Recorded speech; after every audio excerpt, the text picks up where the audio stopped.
Hi everyone, Karen Cecilia here. I trust you're all enjoying the videos. Welcome to History and Stories. And today I'm going to bring another story about another courageous, brave young black woman. In 1957, the Supreme Court of the United States ruled in the landmark ruling Brown versus the Board of Education. Some person named Brown brought the case against the boards of education that was promoting segregated schools, and somebody thought that schools should not be segregated, and so this person brought the case to the Supreme Court, and the Supreme Court agreed. The ruling was clear. Segregation of learning based on color, skin color, and all of that. Well, there were some other things to it. Is unconstitutional, they ruled. What the Supreme Court probably did not bargain for, or maybe they thought that America was moving into, moving away from certain things. But I mean, deep South America was still doing them thing, hanging black people, denying black people rights, denying black people opportunities, keeping them out of all the good schools, things like that. So they made that ruling, and that ruling kicked off a series of bombings and hangings, lynchings, and beat up people, lick down people. But one particular thing happened after that ruling. They call them the Little Rock Nine. When the NAACP recruited up the nine best students they could find to sponsor them into Central High School, which was an all-white school at the time. And after the Supreme Court ruling, that's what the decision. Just sponsor these 9 kids and send them to Central High. It was drama. It was death. It was a whole heap of excitement. The children did eventually end up in the school. Only one, as I can recall history, some guy named Green, I think, because he made history.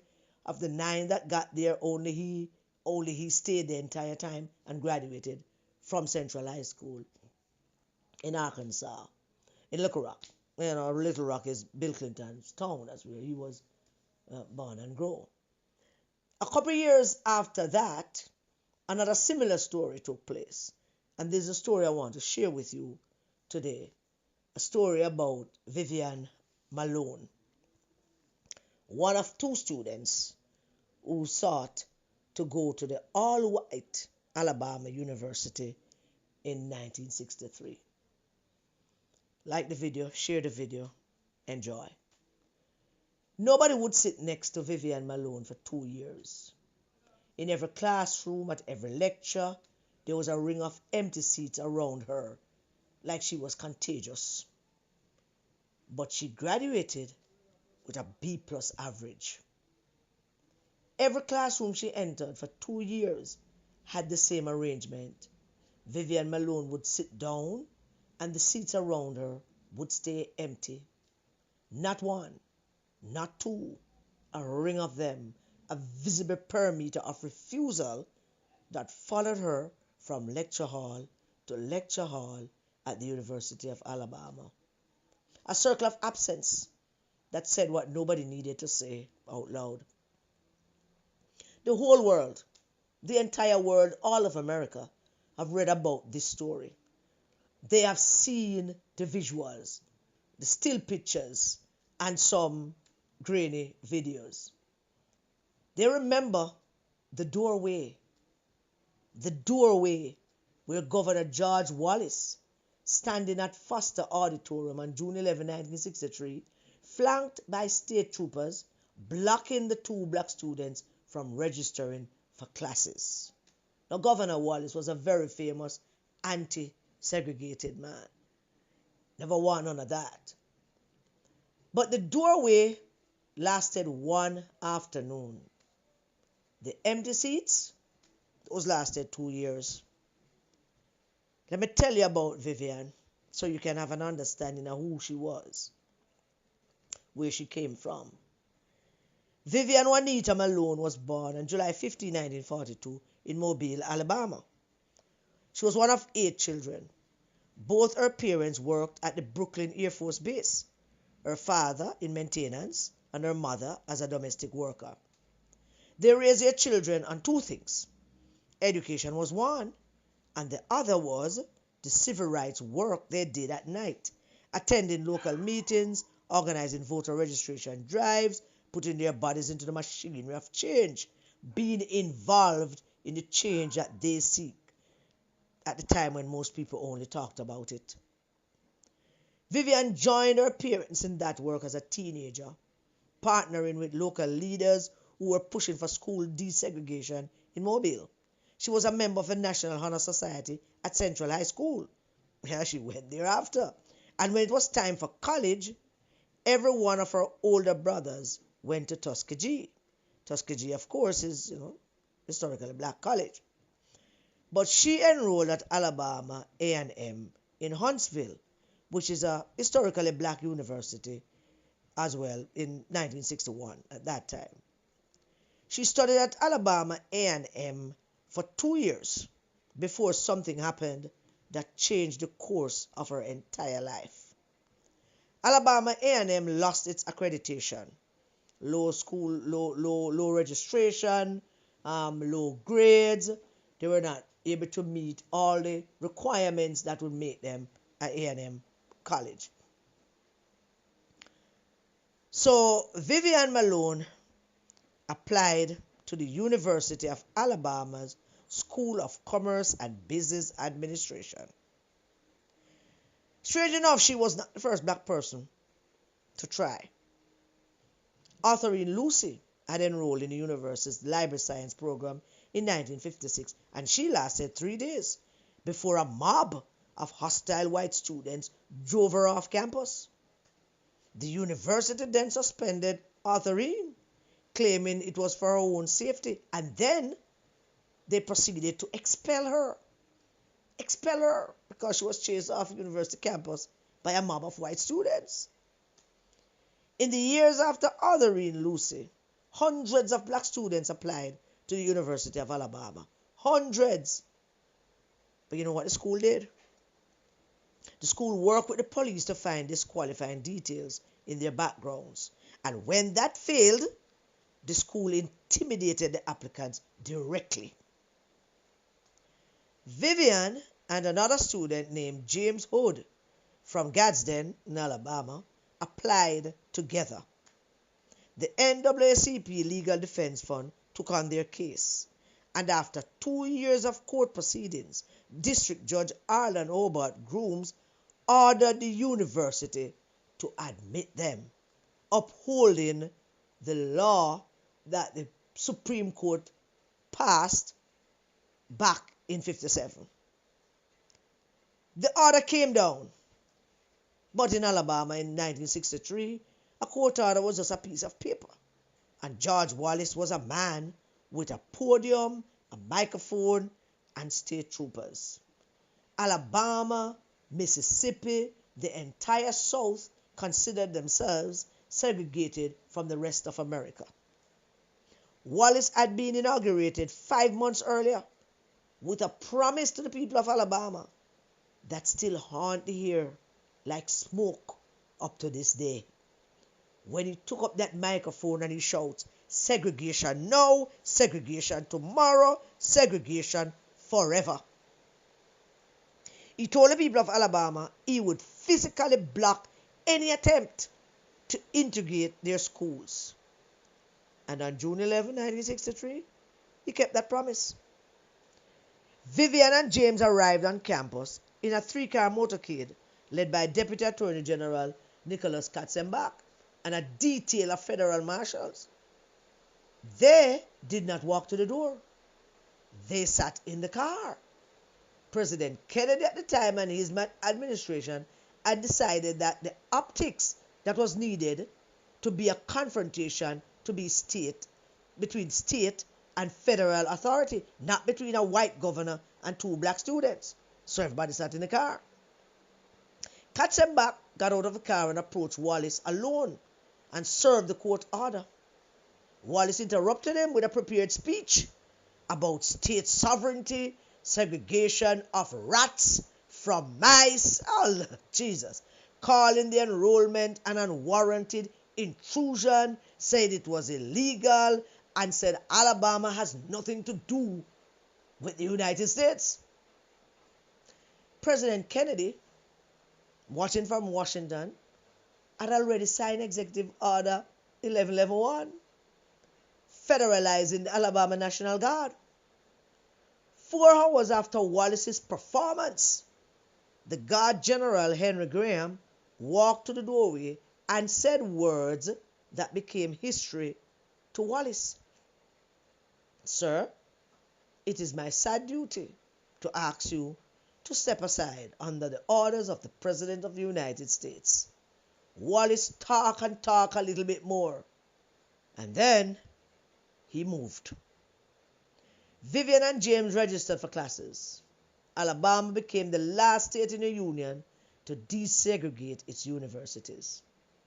The next day, oddly, or maybe coincidentally, I don't know, we don't believe in coincidence, but the next day, June 12, 1963, Medgar Evers was shot in the back in his driveway in Jackson, Mississippi. The doorway and the assassination were separated by less than 24 hours. When the cameras left and the motorcade was gone, the marshals stayed for a while along with the National Guards because the Ku Klux Klan had a large contingent in the area around Tuscaloosa. That was basically ground zero, Klan territory.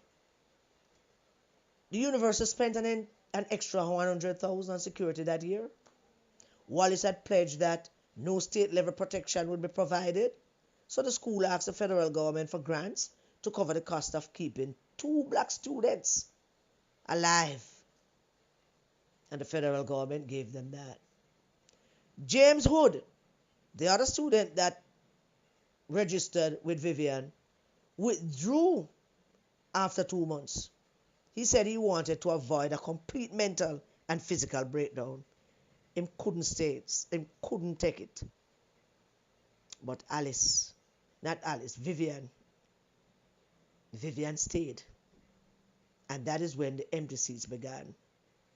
Professors assigned her to desk where the pattern was just inescapable. A conspicuous circle of absence that marked her in every room. She skipped school dances rather than attend and be ignored. She avoids social events that would cause riots or cause them to try to do something.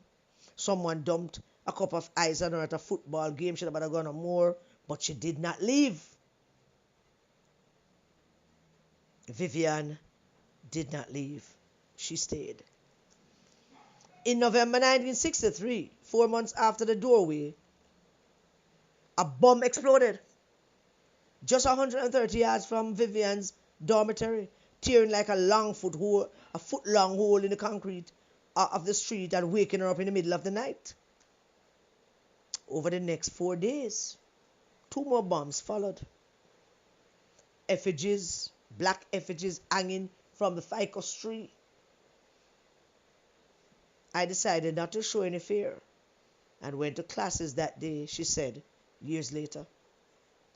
She walked into her classroom and the seats around her were empty, and she opened her books. The university, worried for her safety, hired a driver. His name was Mark Jones, a student at Stillman College, historically black institution well across town over in Tuscaloosa. But Vivian did not live on Alabama's campus. She lived at Stillman in Winsboro Hall, surrounded by a black community that held her together, while the white university she attended tried to make her invisible. Mac drove Vivian to campus every morning and picked her up every afternoon. And somewhere between those drives, between the empty seats and the bombs, threats and the bomb craters and the silence, they fell in love. They married in September 1966, and Mac graduated from Spillman, went on to Emory, and became an obstetrician.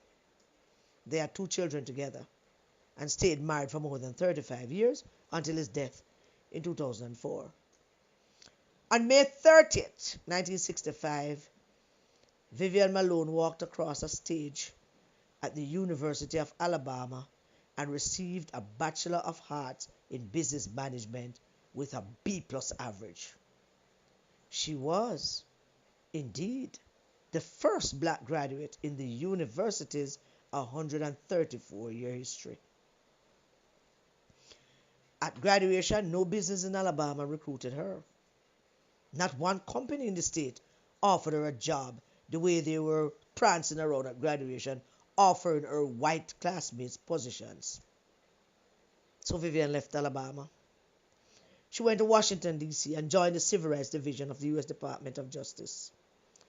She later worked at the Environmental Protection Agency, the EPA, where she became Director of Civil Rights and Urban Affairs, and then she became Director of Environmental Justice.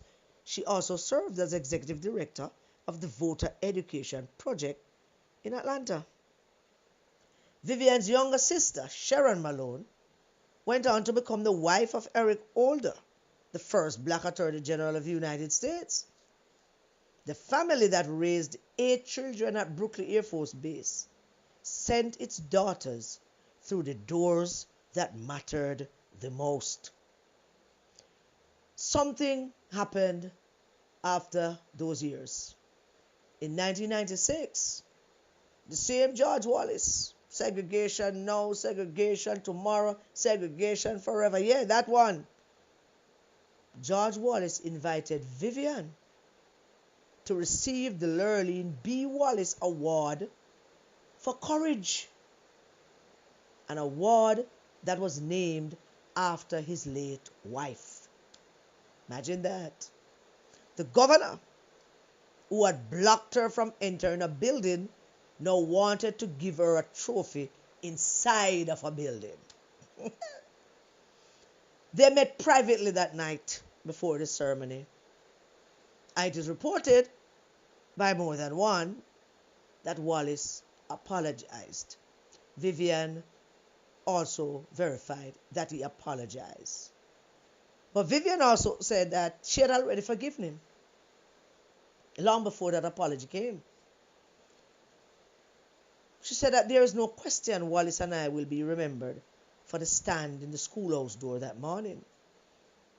She told reporters that afterward.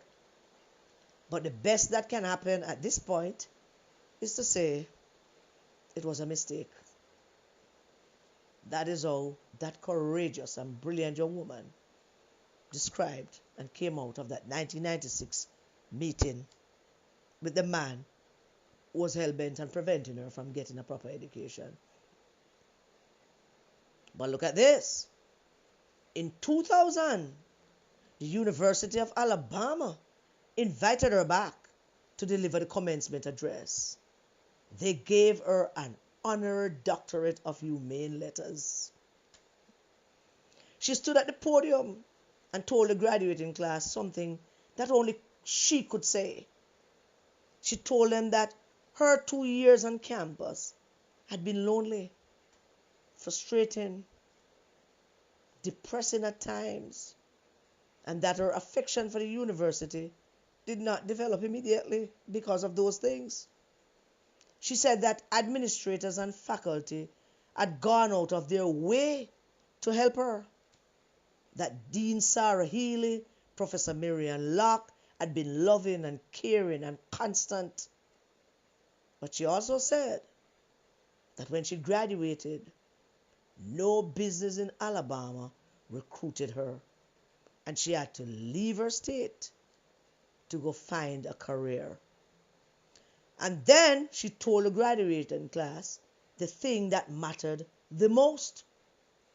She said that Rosa Parks did not know that her day would be December 1st, 1955, any more than Vivian knew hers would be June 11, 1963. But that Rosa was ready, and so must they be. Vivian Malone Jones died on October 13, 2005 in Atlanta following complications from a stroke. She was pretty young. She was 63 years old. In 2013, the University of Alabama dedicated the Malone Hood Plaza in front of Foster Auditorium. The doorway that Wallace had blocked is now named for the two people he tried to stop. In 2017, a historical marker was placed in Mobile at the site where her childhood home once stood. The house is gone, replaced by a parking lot for the county health department, but they placed an historical marker so that nobody will forget Vivian Malone. But the story that survives is not the doorway. No, that is not the story here. It never was. The story was the morning after, and the morning after that, and every morning after that for 2 years, when Vivian Malone walked into a classroom, sat down knowing what the seats around her would look like. It was a decision made fresh every single day to open her books instead of closing the door, and to show courage in the face of adversity. It was a ring of empty seats that was supposed to be a message. It was supposed to say, you're not welcome here. You're not one of us. You do not belong here. Go away. But Vivian read it differently. She read it as a circle with her at the center, and she filled it with the only thing nobody could take from her.